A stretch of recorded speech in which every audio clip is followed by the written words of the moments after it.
Hey everyone, welcome to the Tom's Hardware Show. I'm here with Matt Safford, one of our managing editors, and we are going to talk all about GPUs and CPUs today, mostly GPUs. Paul is busy doing stuff. I don't even know if we're allowed to say what he's doing. Um, if you know what's coming on September 27th, you can probably guess that he's busily trying to benchmark Zen 4, or he might just be benchmarking everything except Zen 4 while he waits for the hardware. It's always fun prepping for the big launches. Matt, how's life? Not too bad, as long as my internet holds up. As we briefly discussed, I'm on the T-Mobile home internet that we have written extensively about, and it got kind of spotty this morning, but seems to be improved now. So we'll see how it holds up. But I have So what are Comcast as a backup, so what are your upload and download speeds with the T-Mobile home internet? well, it depends on Roughly. when you ask. Oh, So it was like it has been about, I think, a little bit below, like around 400 megabits per second download, and like 150 to 200 upload. But this morning it was like 30 uh, or below 30 download, and weirdly like still fairly high, close to 100 upload. So but I just checked it a while ago, and it was still not back to that higher level, but better than it was. So, we'll see. We'll see how it holds up. I'm 9 days in. It just started. I just noticed it being weird today. So, well, we'll hope for the best. All right, let's talk about news this week. We've got a bunch of stuff going on. Probably the biggest news last night today is that Nvidia has officially started teasing their September 20th event, and they're calling it Project Beyond, hashtag Project Beyond, or they're also people decoded it and it came out as GeForce Beyond with their little thing. So seems pretty obvious we're going to get some hard details on Ada Lovelace and RTX 40 series stuff. What we don't know is how deep they're going to go. Are they going to provide like the high level architectural overview? And being GTC, the GPU Technology Conference, like that's not gamer centric. So GeForce is a bit of an interesting fit there. There's speculation that they might stick to like a 4090, maybe even a new Titan card, and only announce like a 4080 later in the month or or maybe next month. So, I mean, we'll have to see how that goes. they've But certainly done things like that before. So it's not out of the realm of possibility. yeah, and I mean, I don't know, like they've announced stuff at other places too. Like the RTX 20 Yep, series was launched at Gamescom in 2018 over in Germany. So it's not like Nvidia has to announce everything at a special GeForce only show, even though that's what they've often done. And in the past sure. before COVID, like I would fly out to Nvidia or other guests would fly out to Nvidia and they'd put us up for a couple of days and give us a bunch of deep dive and talks, and we couldn't talk about it for like 2 weeks. Um, I don't know if we're going to get that this year or if we're still doing the remote briefing. Um, I don't know. I'm kind of split on that. Like remote briefings, you don't get the face to face time, but it sure is nice not to have to waste 2 days of travel, right? Yes, Oh, but Jensen's not going to hand you a sandwich at a remote briefing. that's right. That's right. He did that to you once, right? No, Or I was was it not someone there, else? but yes, Paul maybe. I don't remember, Yeah. but yes. Someone had that happen. Um all right, let me see if I can pull this up. Share screen. I'm trying to share my window here. Is that the right one? Gosh, so many things open. Uh, all right, well, hold on a second. Okay, maybe that will do it. Oh, there we go. Yes. Can you see that? Yep. All right, so this is the rumored specs from the Ada Lovelace GPUs, and these haven't really changed much since the hack of Nvidia that was done by Lapsus. I can't even remember the hacker group name, but that happened early this year. And obviously, when you hack the company and get the actual data, it's going to be reasonably accurate. So I don't think Nvidia can really change their names or their targeted features, but we do know that the AD102, their top GPU, is targeting 144 SMs with 18,432 CUDA cores as a maximum. And then some of the rest of that is more speculation. We don't know about the tensor cores. Those would potentially be, let's see, fifth gen, fourth gen. I need to think about this out loud. Volta had first gen. RTX Turing had second gen. Then you had Ampere had third gen, but there was also Ampere 8 GA100 had different tensor cores. I don't know. So it might be fourth or fifth gen, depending on how you want to count that. I don't think their tensor cores and GeForce need to become much better, though. Like on the data center machine learning side, that makes sense. But I think even the Ampere tensor cores, even the Turing tensor cores, are probably sufficient for most of what they're used for. RT cores are going to get an upgrade almost certainly, is my take. Like, we don't have any hard details, but NVIDIA's pushed ray tracing a lot, and so I can't imagine that they'll just we'll stick with the Ampere ray tracing cores, right? If they want to make it a feature that everybody wants, they got to get it to a level where it doesn't, make every card chug basically when you turn it on. So you would think that would be one area where they would focus on improvement for sure. And I've often thought, like, what's the potential to basically double the number of RT cores per SM? So these are all maximums, right? 144 SMs, that's the reported maximum. We'll almost certainly not see any graphics cards launch like this year with all SMs enabled, because that would mean perfect yield on what will almost certainly be a massive chip. We don't have die size estimates yet, but I would suspect like this would be in that 600 to 800 millimeter square range, depending on how much extra stuff there is in there. And so we'll probably see like 128 SMs as a more reasonable target. We might even see, in the 130s, but I don't think you'll get all the SMs enabled out of the gate.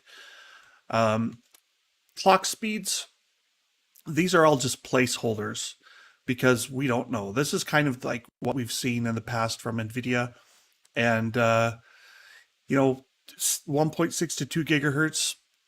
There are rumors that they're going to go a lot higher, like AMD did. I'm skeptical of those rumors simply because they're talking about like 18,000 cores on the top chip. That's a lot to get running at 2.4 gigahertz or whatever. So we'll see. The big change, or biggest change, I think that might impact performance is this huge L2 cache, 96 megabytes on the top chip, 64, 48, and so on down the line.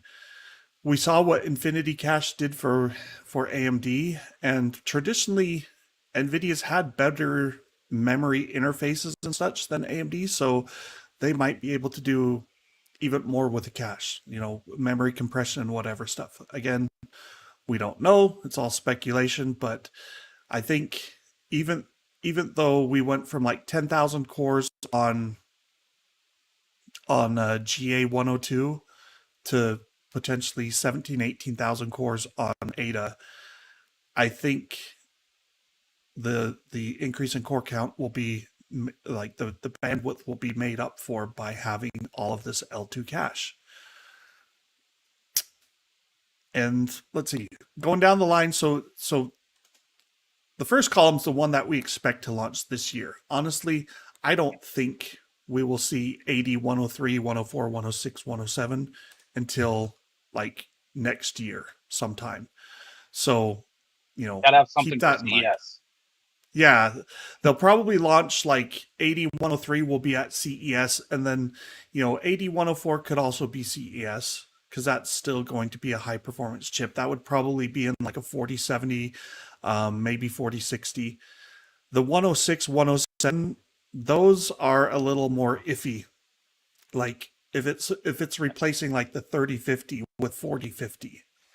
I mean, is that going to I'm, be 8107 or 8106? And 80 or and the 3050 is only what, it's less than a year old right now. So and it's still logically, selling for a crazy high amount. So why replace it from their perspective, right? As long as it's yeah. selling. And that's something I actually just put up an article on yesterday about, like, Nvidia's best value right now in terms of bang for the buck is currently the RTX 2060, because that chip is still faster than the 3050 and it's selling for $230. It's on Amazon, Newegg, I think Best Buy and EVGA Direct all have that card starting at $230, and it beats in most instances the 3050. That the cheapest card you find right now is still $300, $50 over MSRP. And like the 6 gigabytes of memory it's a little bit of a concern, but that also gives it the 192-bit bus, so more Right. memory bandwidth than the 3050. Anyway, yeah, I'm waiting for a good replacement for the 2060 to finally arrive. Like the 3050 was not even a lateral sideways move. In most cases, it was like 10% slower, unless you exceed your VRAM. And then there's even a 2060 12 gigabyte that Yep. I EVGA had that on sale for $240 one weekend, and I was like, "Holy cow, that's an awesome deal!" And then it disappeared, and now it's like $280. But I mean, the I don't fact know. that those cards are still available at all regularly is interesting, right? I mean, that's part of the whole whatever complication that's going to be real weird about this launch generation. It's like Yeah. there's two generations, depending on your tier, there's two generations of cards that are readily available. So yeah, I mean, and sales are down. So, I mean, Yep. we sort of discussed this briefly, like things are gonna, I mean, not just for Nvidia, Nvidia and AMD. I think, either the performance gain is going to have to be fairly massive, or the pricing is going to have to be really appealing, or else people are probably still going to buy the existing cards. We'll Yep. see. And I mean, like, this is all fallout from cryptocurrency. Has now, it hasn't totally stopped, but it's no longer so profitable that all the miners are buying everything. Um, Right. I also wrote about Steam's hardware survey, and I mean, we don't know exactly how they sample the PCs, and so like you can't come up with hard numbers, but potentially, um, the RTX 30 series, counting laptops, has now passed 21% of all surveyed PCs for the month of August. And that makes it the most popular family, unless you want to group RTX 20 and GTX 16 together. They're both Turing architecture, but I mean, to me, they're not both Turing because one of them has ray tracing and DLSS. Right. It's got the tensor cores. The other does not. I'm like, yeah, they're kind of two separate families. Anyway, most popular individual GPU family right now is the RTX 30 series, and if you, depending on how those are counted, like there's potentially over 20 million RTX 30 series GPUs in the wild being used on Steam. That would be the high number estimate.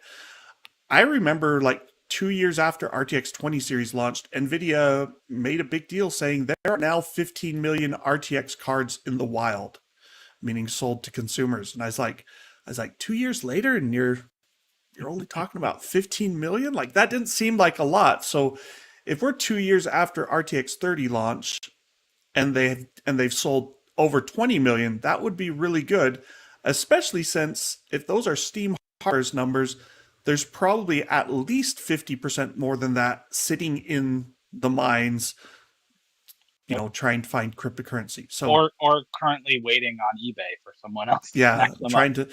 I mean, eBay doesn't have a lot, but I think the big miners aren't trying to sell through eBay. They want someone who's going Yeah, to buy, hundreds of GPUs at a swap. And I doubt eBay is a good place for that. I mean, I wouldn't want yeah. to do that. All right. Looking down the rest of the line, you know, we've got T-flops of somewhere in that 60 to 70 teraflops range on the top part, basically double what we got with the 3090. Uh, Not quite. It's more like 50 to 60% faster than the 3090 Ti, but still a big increase. And then the Tensor FP16 T-flops would be, massive, up to 600 T-flops potentially, maybe more, depending on what they do. Bandwidth won't increase a lot, but that's made up for by the L2 cache, the large L2 cache. Pricing, that's like my shot in the dark. It could be totally wrong. I think given what's happening though with all this inventory, like I think these prices are probably going to be fairly accurate. I don't think people are going to pay more than $600 for like a 4070 card. And I don't think they would pay more than $450 for a 4060 card down the road. So, all right, that is Ada at a glance. Let's go to the next one. Oh well, any comments or questions? Well, I just switched it, but any comments or questions before we leave Ada? Thoughts, Matt? I mean, I don't I'm know. excited. Yeah, there's so many variables, and this is such a weird time that it's just going to be interesting to see what happens. Yeah, and we got GeForce Beyond special broadcast. So Are, someone are we decoded sure that. that this? Are we sure this isn't a tie-in with Bed Bath and Beyond? Yeah. Think that I don't know. They have like their hashtag was Project Beyond, like this was their little video that says Project Beyond. Can you see that? Yeah, you can. Yep. I mean, like that's a GTC thing. That's my problem with GTC is like as a venue for launching a new GeForce card, it's kind of weird. So I don't know. We'll see. Yeah. All right, next up, AMD's RDNA 3. We've talked a couple of times about this. We don't have transistor counts. I was skeptical on pulling out the memory controllers when I first heard that rumor. Like when they talked about chiplets, I was like, well, does that really even help? But then I thought about it, and there's a new site, relatively new, called Angstronomics that seems to be run by a pretty smart technical analyst guy who's got some inside information, and he breaks it down. He provided these die size estimates and a lot of the data that's used here. I put in my own clock speeds and some of the other tidbits, but the reason the chiplet splitting out the memory interface would make a lot of sense is two things. First of all, it puts the GDDR6 logic, or rather the analog interface that goes external to the chip, that gets put on the memory controllers, which are on TSMC N6 instead of their more expensive N5. It also puts the cache on TSMC N6. And the thing is, with transistor logic, these process nodes, the two things that scale worst, well, the thing that scales best is logic. The things that scale worst are cache and analog circuitry. And so, like, putting those on N5 wouldn't really give them a big benefit, and it would make for a much larger chip, and N5 is going to be more expensive. So you stick them on N6, and you use Infinity Fabric to link them up, and if you do it all right, you end up with a far less expensive way to manufacture chips. And then, if you have a bad memory controller, now it's not like, oh, we have to sell this huge chip with part of it disabled. It's now like, oh, well, that's just a bad memory controller, and we get 1,500 of those per wafer, so we'll just toss it. So, also on the cache side of things, they will be doing die stacking for probably only the 7900 XT and like professional cards is my assumption, or whatever their Halo product is, because They can go, instead of 96 megabytes of L2 cache or L3 cache spread over 6 memory controller dies, or memory chiplet die is what MCD stands for. They can stick double that cache on top of it. There's rumors that they were going to do two stacks so that they could go up to 288 megabytes.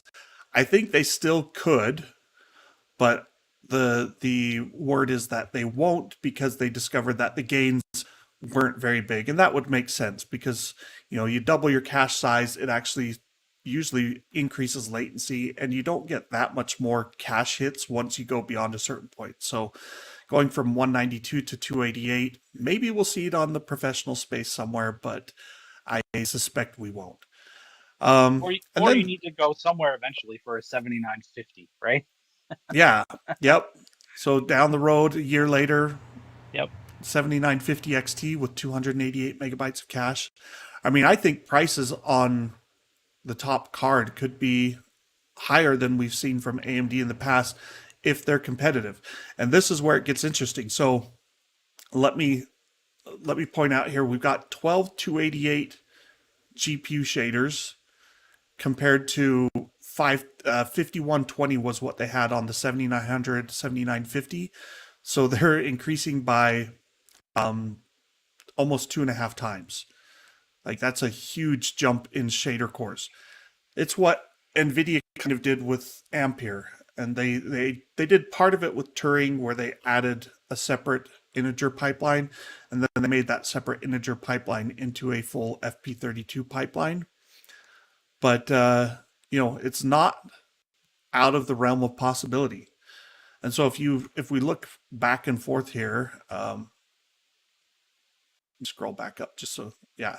So we're talking about 18,432 as a maximum for NVIDIA and 12,288. But if AMD also has, 30%, 25% higher clocks, if you come down, we get the teraflops boost of 61.2 compared to potentially 59 to 74 teraflops. Like, those are close enough that it will be a very interesting matchup between RDNA 3 and Ada. And then you've got like the die size, 308 millimeters squared for their biggest chip. If that's accurate, like that's pretty dang small. Yields will be better. You'll get more chips per wafer from the expensive 5 nanometer process. So lots of good possibilities there. AMD does have potentially slower memory speeds of 18 gigabits per second. And, that means less memory bandwidth, but we'll have to see how that plays out with the cache sizes and everything else.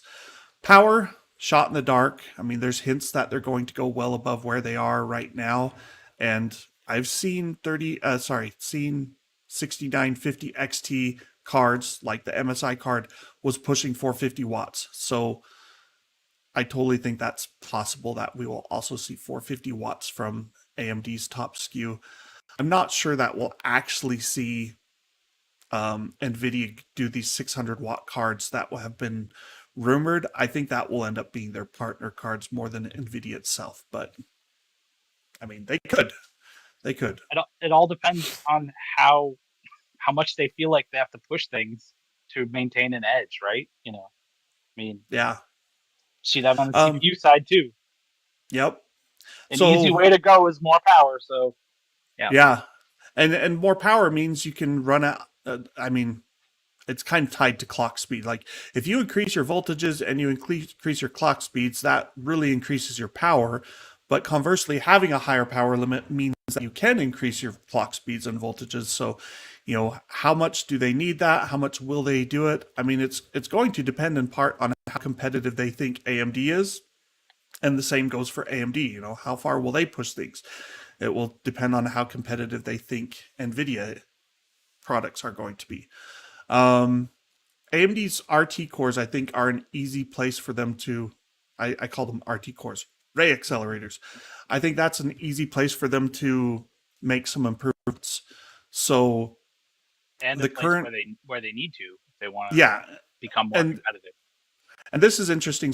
We've got some people have asked about ARC. I'll get to ARC after this, but Intel put out a video talking about ARC's ray tracing hardware, their ray tracing units, RTUs, and we don't know exactly how fast NVIDIA's RT cores are on the BVH ray box intersections that are calculated.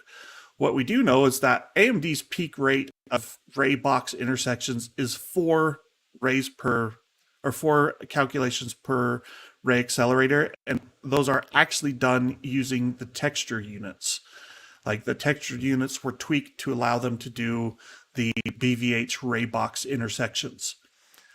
Nvidia and Intel have dedicated BVH traversal hardware, and Intel says it can do a peak of 12 ray box intersections per clock. So that's like 3 times what AMD is currently doing. Nvidia, we don't know how many they do, but it sounds like they're probably in that 10 plus range as well. So I think if AMD goes back and makes dedicated BVH traversal hardware part of their Ray Accelerator 2.0, that was my name for it, I think they close the gap a lot. And they could also add a second triangle, ray triangle intersection unit like NVIDIA did with Ampere. And then suddenly no one can sit there and say, oh, AMD's ray tracing performance is questionable, right? So, yeah. Anything else that I need to say here? Oh, 2 things that I didn't put on these charts that are worth noting is we know for sure that AMD has said they will support AV1 encoding with RDNA 3 hardware. We know Intel's ARC already does that.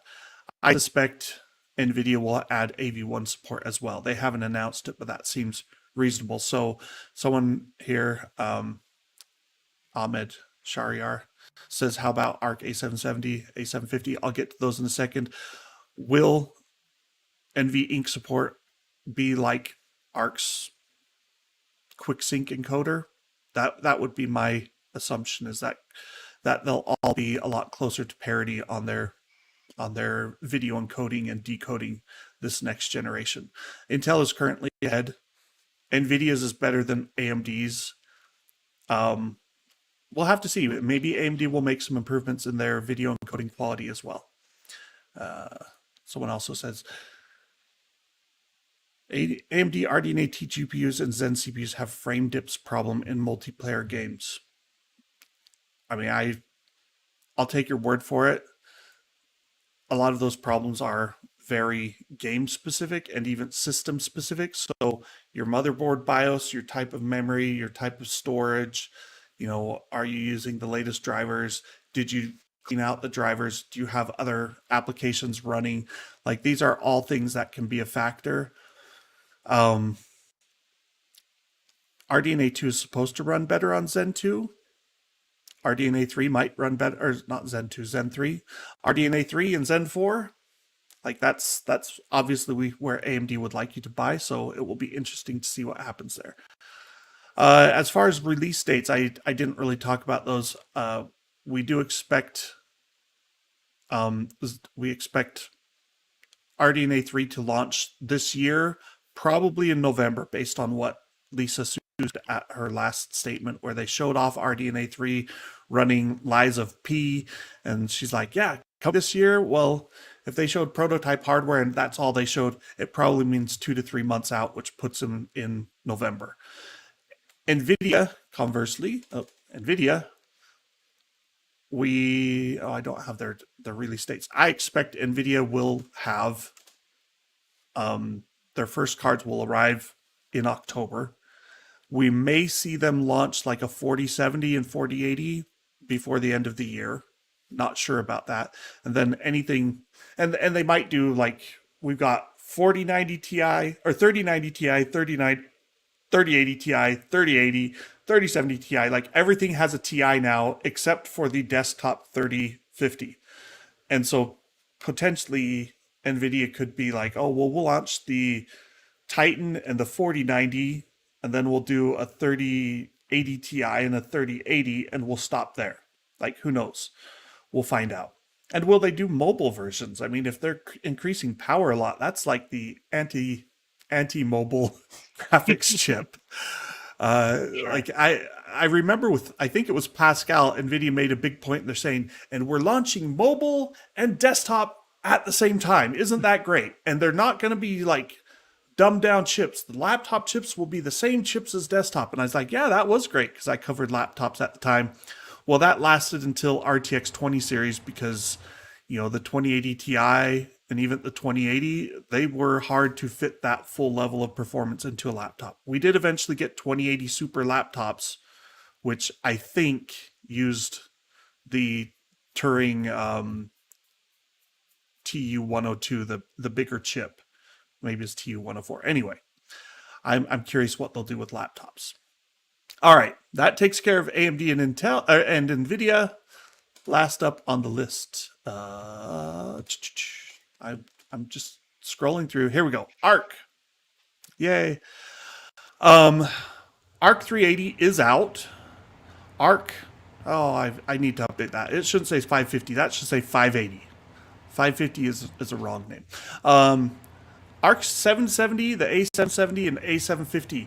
I think those will probably come out in the next few weeks, probably October timeframe somewhere. Like they could launch before the end of this month in theory, but I think more likely is that they'll launch in October.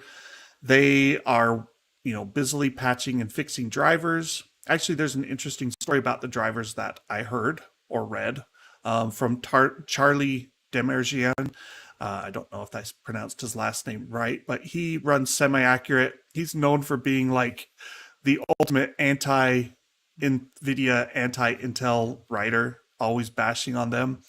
And so he's like, yeah, you're going to be amazed because I'm going to be like giving Intel a pass or telling you something that's not negative Intel. And he basically says, like a lot of global companies, there's teams all around the world. And he said the problem with Intel was that their ARC driver team was located in Russia. And so, they're busy working on drivers and they wanted to launch Q1 this year. And then Russia invaded Ukraine and the US hit them with sanctions. And there was a lot of upheaval there. I mean, I'm like, well, couldn't you just get all the drivers from them? But I did software development, so I get it. Like, if your team is in Russia and they're still bug fixing, and then all hell breaks loose, like that's going to be a mess. And so Charlie's take was, or Charlie says he's got sources that say they've now got most of the people out of Russia. They're able to work on the drivers again. That's why things are getting fixed. And now they're rolling ahead toward actually launching these cards. I don't know for sure that that's correct, but it is an interesting story. So For sure. It's also, A770. I was just Oh, gonna say it's interesting timing too, because if there's if there's already been kind of a glut of all these older cards, used and new, and then if it all works in the worst possible way, then you have Intel coming out with viable options, and then you have Nvidia and AMD. Like, I mean, I don't know. At the very least, this might be the first time in several years where we see new cards where everything's actually available. yeah. Like, you know, Someone did get, there's mining software that will run on an A380 now, apparently. Interestingly, it only got like 10 mega hash per second on Ethereum, which is really slow and does not really jive with the theoretical bandwidth. Like I would have expected the card to be able to do more like 20 to 25 mega hash per second, but maybe it's just unoptimized code right now. Maybe there's other stuff, and even at that speed, it's not going to be like an awesome mining card. Maybe it would have been okay if it had been the middle of 2021. All right, so Arc could see these cards as early as end of this month, early next month. We know Intel is talking about it will have its own branded, I believe, A770 and I think A750. They've shown off these cards on their Intel graphics stream, and they're basically saying the A750 is competitive with the RTX 3060. The A770 was Their claim is it's clearly faster than the RTX 3060, which then puts it into competition with the RTX 3060 Ti, maybe even RTX 3070. And, there, if this had launched at the end of last year or beginning of this year, that would have been so much better. But it's coming, better late than never. Um, their RTUs, their ray tracing units. Do I have those listed? I don't. That's terrible of me. RTUs are the same number as the Xe cores. So, up to 32 Xe cores, up to 32 ray tracing units on the top card, 8 on the A380. And Intel makes the claim that their RTUs might actually be, I don't know if they say might, but they might actually be better than NVIDIA's Ampere RT cores. And it's a big claim because AMD's ray accelerators are clearly not better than Ampere's, and they're probably not even comparable in some ways to the Turing RT cores. But the flip side of that is there's only 32 of them in the A770. And like the RTX 3060, I believe, has 30 RT cores. I can actually look that up quick. So yeah, 28 RT cores on the 3060, 38 on the 3060 Ti. And so, 32 beats 28, but it doesn't beat 36. And, then NVIDIA scales up to as many as 84 RT cores on the 3090 Ti. That's like a whole nother ballpark of performance compared to what the A770 can reach, but that's fine because they're not talking about making a $1,500 or even $1,000 card. If it had launched last year, maybe it could have been. All right. Interesting things here, like ray tracing and tensor cores are something that NVIDIA pushed heavily when it launched Turing and the RTX series back in 2018. And then it doubled down on that with their Ampere cards in 2020. And AMD kind of did a half ray tracing card. Like they're like, we don't need to worry about deep learning hardware. And we did these ray accelerators that are worse than NVIDIA's implementation. Intel says, hey, we have to do it all. We're going to make our ray tracing competitive with the best, and we're going to, go head to head with them. Again, it would have been great if these arrived earlier, but even if we get like 3060, 3070 performance, there's that question of price. If they can launch at $449, that's my target for them. Like they can't match 3070 performance and expect their card with potentially flaky drivers to sell for as much as a 3070. So same goes for the 3060, 3060 Ti. So that's kind of where I think they should land, is in that 400 to 450 range. We'll see. I expect we'll have cards sooner than later. So, in the next month, we should have a lot of graphics card stuff going up, and that will keep me very busy and hopefully not have too many difficulties with drivers. Anything else that I need to talk about? No, just that I feel like you should get as much sleep in as possible as you can now. The same way Paul should have done that 3 weeks ago. You can't save it up though. That's the hard thing with sleep. This is true. I mean, it'd be nice if I could just hibernate for a week and then be like, excellent. Now I can just work like 120-hour weeks for a couple of weeks and it'll be great. All right.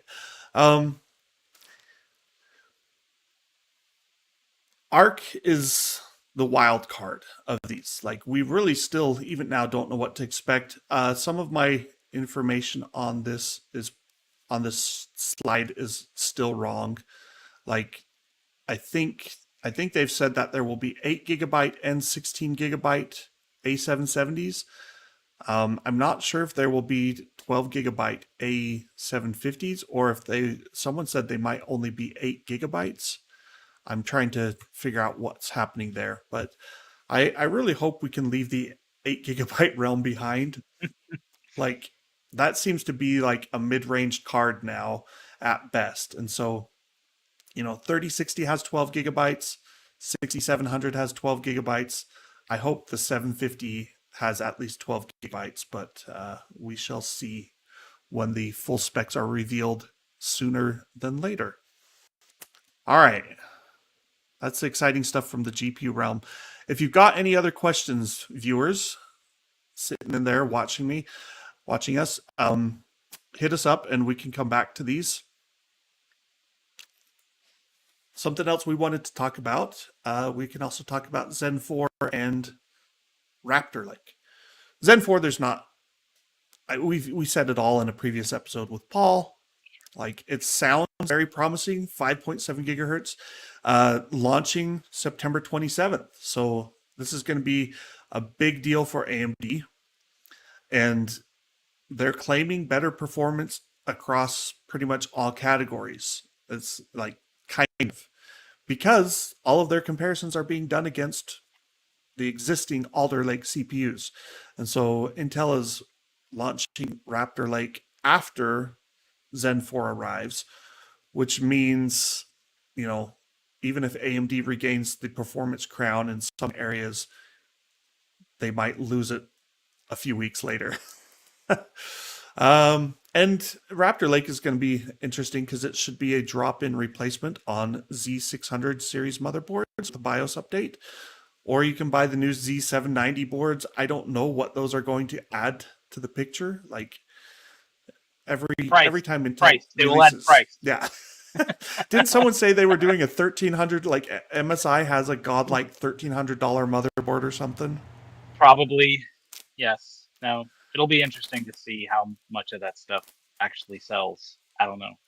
I feel yeah. I mean, I think there was a couple of years, partly due to the pandemic, when people were like, "Oh, I'm stuck at home. Like, I want to do this. I have money. I'm not traveling. I'm not, like." I'm seeing this in other areas. Companies pushing like $600, $700 cases, and it's like, who's bought like? Okay, if you're gonna release one, but then multiple ones, it's like, who's buying these? Yeah. Yeah. You know, it's sad because I remember back in the day, I'm old, so that back in the day means in the aughts. A mid-range computer to me was like you basically looked at spending maybe $100 to $200 on the core components each. So $100 case, $100 to $200 motherboard. Like $200 was super high-end motherboards. Yeah. You know, I was getting the $140, $150 stuff from good old companies like, was it Chain Tech? I think they've gone the way of the dodo bird, DFI. Anyway, you know, storage, we didn't have SSDs in the aughts yet. They came at like '09 or something, but you know, you buy $100 hard drive, you buy a $30 optical drive because you still had to have one of those, but then you'd spend like $150 to $200 on the CPU and $150 to $200 on the graphics card, and you'd have a great mid-range system and throw in memory and power supply. And you know, now it's like the mid-range feels like, oh well, yeah, you can still get by with a $100 case or even an $80 $60 case depending on what you're doing. But then like your CPU, oh well, yeah, it's $200 $250 for the CPU, but you'll also need to buy a cooler. And you know, you buy the all-in-one cooler for $150, or do you buy, you know, an air cooler for $80? Either way, it's still, you know, now into the $300 range. Then you got to buy, you know, the motherboard, and the motherboard prices have skyrocketed, and it's Sure. for a reason. Like they've got more layers, trying to get all the circuitry for PCI Express 4.0 and 5.0. Like it costs money. I don't know if it costs that much money, but like they've gotten a lot more expensive, and so like it used to be that budget motherboards were under $100. Mainstream mid-range was like $150, give or take. High end was 200 and above. And now, you know, our motherboard reviewer, he always, it's like a stab to the heart where he's like, yeah, this mid-range $300 motherboard from Asus. I'm like, that ain't no mid-range motherboard. That's an extreme puppy. We have had conversations about that, like, and I mean, plenty of comments from readers as well. But you know, I mean, it's somewhat of a debate, right? Like, yes, in some ways it's not, but if there's a range of boards and they start like in that chipset at whatever, let's say $200, and they go up to 1,000, then mid range is very different than it used to be, right? It's like, Yeah. what do you call mid range? If you, I mean, the word mid range or the phrase mid range, if it's supposed to be the middle of the range, like that, it might not be what you want it to be, but it is what it is, right? Yeah, I Yeah. mean, like, what's like? I'm just quick looking on Newegg while we chat here. Like, what's the cheapest Z690 motherboard? Okay, there's ASRock. These are micro ATX, so Yep. they fewer slots and other features get cut, and they start at $130. And I'm like, in the old day that would have still been mid range, but now that's the cheapest budget motherboard, and the high end stuff easily gets up into the $400 or $500 range, and then there's the silly stuff that costs Yep. $1,000 or whatever. But I can't condone buying There's a more. thousand There's dollar also motherboard. more. There's also more and more of the silly stuff, right? When it's one board, it's a little bit easier to Yeah. dismiss, right? But when everybody's doing like four of those boards, like EVGA Kingpin, Asus ROG Maximus Hero Eva, like all these crazy MSI Carbon EKX, get liquid cooling on there. Like they're yeah, probably really sweet motherboards, but phew, $600-700. That's a whole system back in the day, and you can still build an entire for system for sure. $700. It's just very budget Yeah, these days. no, and Ryzen 7000, I mean, it's no, it's I don't know, like it's obvious why they're releasing just the high end chipsets first, right? Because they know there's a certain group of people who will spend $500 and up or Yeah. whatever, to get those high end boards. But if you can wait a couple of months, there will be cheaper boards. And if you can wait a few more months, they'll probably will be much cheaper boards. So And I suppose if you're the type of person who's going to go out and buy a Ryzen 9 7950X for yep, $600 at launch, like, the motherboard people are going like, you should pay at least half that much for the motherboard. Like, even, I mean, you think about it, it's like chip, motherboard, the motherboard's massive. And you're like, wait, why is the little chip cost $700 and the massive motherboard costs 200? So there are reasons for it. I understand that, but I'm just saying, like, for I can sure. also get where the motherboard people are like, hey, we want a slice of that pie, please. Oh yeah, for sure. I mean, and then there are many arguments to be made, right? Like if you bought a $500, AM4 motherboard like 6 years ago and like got maybe three generations of systems out of it, it's a lot more reasonable than buying that for one generation of, a system and having to replace it. So, you I'm know, still not a fan of doing that. Like all the AM4 people who are like, oh, it's great. You could buy Ryzen 1, first gen, second gen, third gen, fourth gen. Like, it was awesome. And I'm like, I had bad times with my X370 boards, and even I had X470 boards that died on me. And still, I'm like, if I had a Ryzen 7 2700X and I just had to have the new Ryzen 7 3700X when that came out, I'd be like, hey, I need to find someone to buy this 2700X system. I can sell the whole thing and just build me a new one with a new motherboard. Like, I get I, some people don't do that, but I would rather get a new motherboard to go with my new CPU than to try and like harvest parts. That's just a pain to me.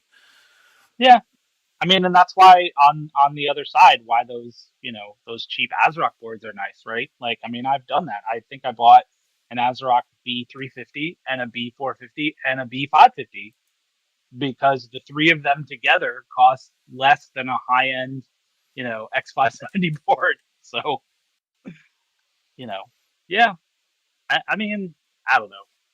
I guess it's good to have options, but it'll be interesting to see, particularly what the first round of these AM this new AMD boards are going to cost, and then what we'll see by CES time in terms of Yeah. more affordable stuff. Yeah, the So B series chipsets. The other thing I wanted to talk about, Raptor Lake. So the specs haven't really changed. Like we've heard these specs for a while now. 13900K will have 16 efficiency cores. The 13700K will have 8 efficiency cores. So basically, the 13700K, in some ways, like it matches the 12900K, but perhaps with some upgrades. Then the 13600K will also have up to 8 efficiency cores, but only 6 performance cores. Great. Boost clocks are higher in some cases, like especially I think it's thermal velocity boost, whatever TVB was, the big one. Up to 5.8 gigahertz on the 13900K. Now, TVB is not available on anything other than 13900K. All right, so that's all basically been known. But the new information, this comes from Igor's lab. Igor, Tom's Hardware alumni, good guy. yes, yeah, Writes long articles just like we do. Maximum turbo power. This is where it's interesting. So 253 on the 13900K. That's not a big deal to me anyway, because the 12900K peaked at 241 watts.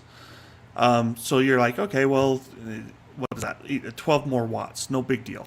And the base power is still 125.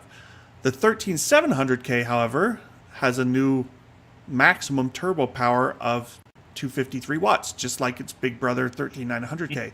That's a huge jump from the 12700K, which had a what was it called, P2 power level, the peak power level of 190 watts.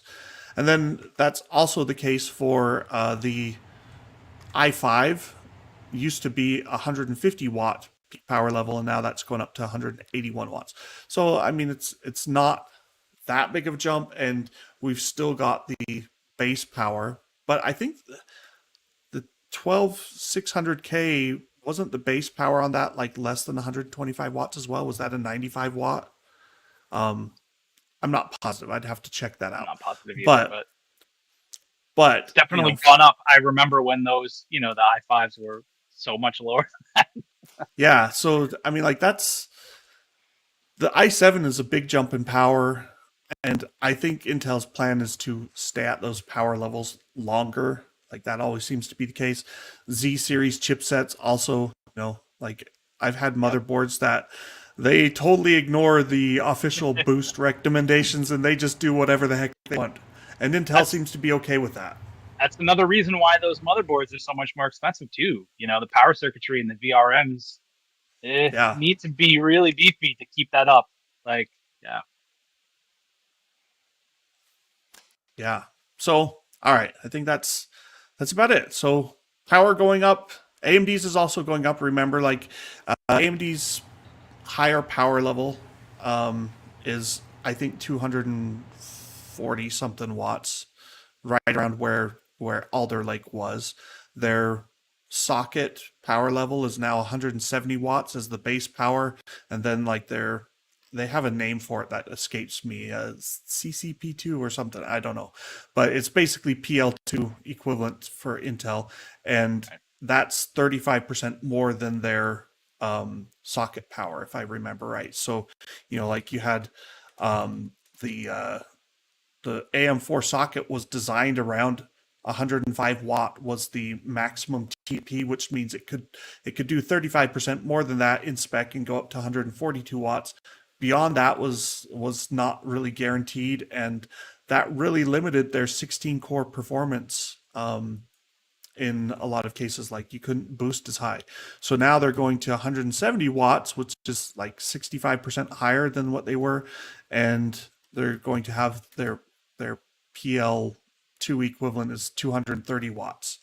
So a lot more power, which means like, we're hearing 5.7 gigahertz from the top Ryzen 7000 chips, and they might actually get a lot closer to that than the Ryzen 5000 Zen 3 series did. So that's going to be It's going to be exciting. So new CPUs, new Yeah. GPUs.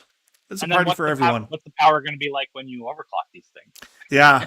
And will AMD make overclocking great again? Or Uh, useful? Yeah. yes. Like the what's it called? Overdrive? AMD, TBO. Yeah. yeah, precision boost overdrive. It's okay, but it takes a lot of the fun out of overclocking because you don't really have a lot of control. And if you want to specify clock speeds on AMD, you can only do it on a per CCX level. So like the whole core complex has to run at the same clock, and they lock you out of what do you want to call it, like the power saving level. So like on an Intel chip, you can set your maximum multiplier to say 55 instead of 50, and so then you could get 5.5 gigahertz instead of 5 gigahertz, and you could still, hey, CPU's not doing anything and it throttles down to 1.8 gigahertz or whatever. On AMD, all of that happens until you do manual overclocking.